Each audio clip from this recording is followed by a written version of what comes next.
We sat down in 2011 in December.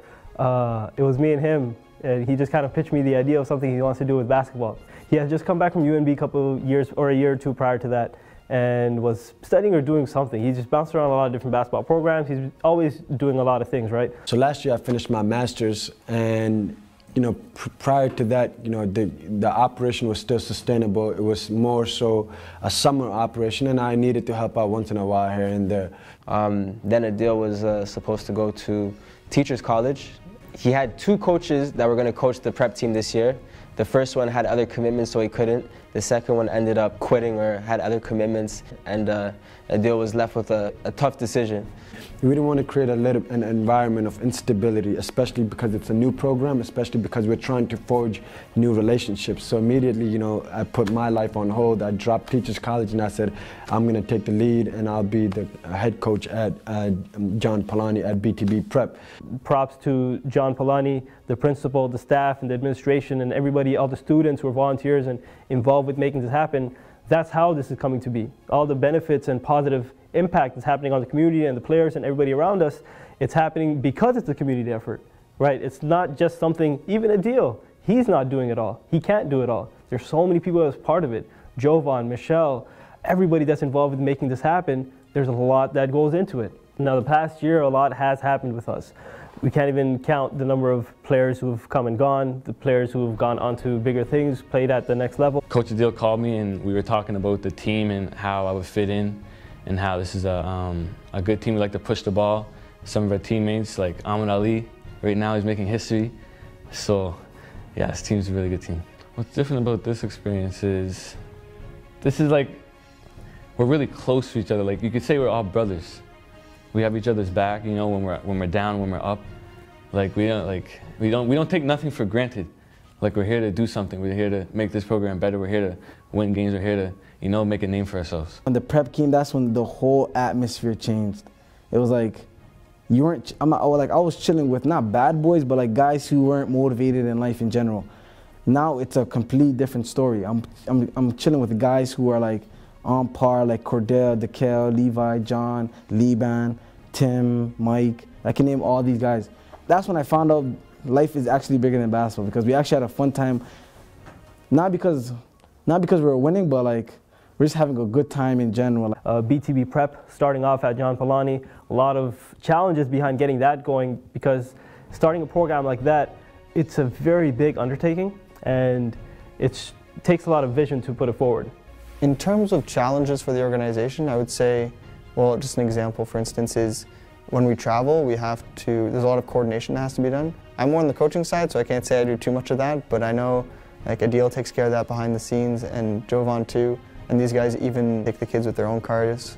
So already they're taking on a cost for that. And there's the fact that we have 12 to 15 players, so sometimes we can't take everyone just because we don't have enough cars. To be honest, one thing this program is missing, like what's separating Canada Elite or CIA Bounce from this program, is the funding, and it's actually a big concern, because when you have like a lot of good basketball players, not to like generalize or anything, a lot of good basketball players come from a hood, and like low-income families, and when they go to teams, they want to go to teams like Canada Elite and CIA Bounce because they have the funding. You don't have to worry about anything but getting better. If this program gets the funding, it'll take new heights, because everyone knows what Adil's doing for everyone. Like he's bringing in, not disrespect Cordell, Cordell's my guy, but Washington State to the gym to watch Cordell at a bad game. You know what I'm talking about? Like you should watch Cordell versus AI. That's when you bring Washington State. But that's just to show that if he had the funding, a lot of great basketball players would be coming to this program. I just think it's a big concern. Funding is a really big concern with this organization. If we get the funding, sky's the limit.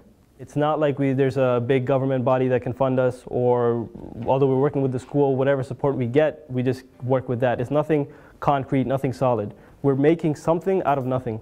But whatever comes to us comes from the community. And that's as simple as TCHC, Toronto Community Housing, taking a chance on us and supporting us with a $5,000 grant that really kicked BTB Prep off.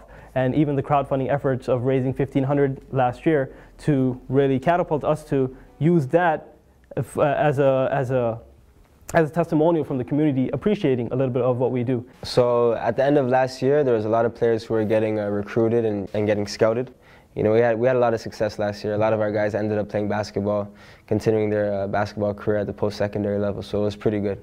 It's been a remarkable run. It's been exciting, you know, just to see these guys develop over the year. And last year, we've been fortunate to be able to say, you know, 9 of our kids moved on to have, moved on to play at the next level and to have basketball scholarships. And these are kids that come from marginalized single-parent backgrounds, and these are kids who otherwise would not be able to afford the $20,000 that it costs for tuition costs. Up until this point, now we've assisted 26 players with scholarships, and our players are playing, you know, as East as Nova Scotia and UPI. You know, Amin, he's at University of Prince Edward Island. You know, Alex Petronas at Dalhousie University.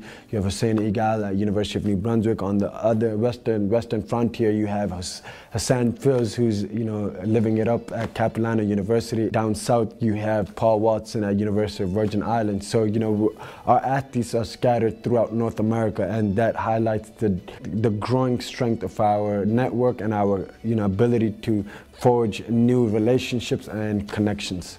So in 2015, we had lots of success, more so than in any other year. We won the West Humber Classic back in November, our first tournament of the year, which was pretty good. We also went to Brock this past Christmas break.